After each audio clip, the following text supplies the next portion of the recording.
The meeting of Al-Qaeda in the Arabian Peninsula elites was held last year in the open and during daylight hours.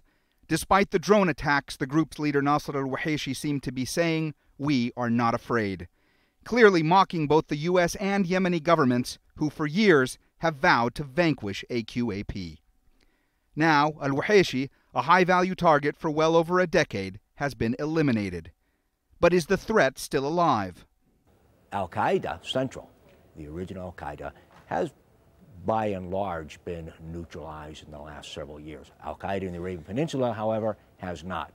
They still remain probably the most significant threat to the West in terms of both capability and intent to conduct terrorist attacks.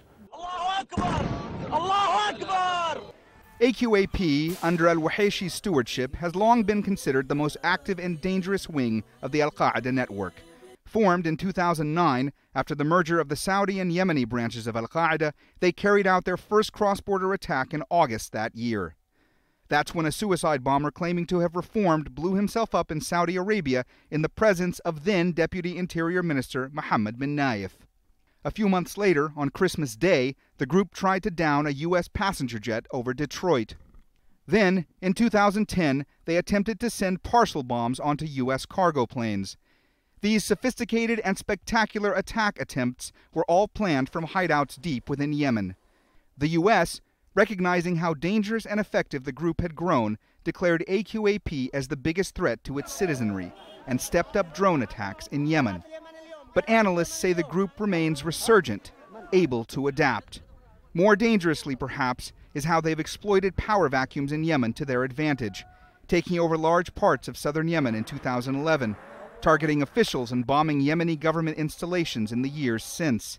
In 2013, an attack on a hospital at Sanaa's Defense Ministry compound killed dozens and wounded hundreds. Carnage that had Al Wuhaishi's fingerprints all over it.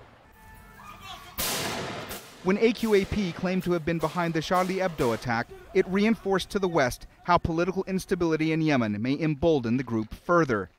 Now, violence has consumed Yemen once more, and AQAP is attempting to carve out even more space. Just over an hour after the group confirmed Al Wuhaishi's death, it declared its next leader, Qasem al-Raymi. The message was clear.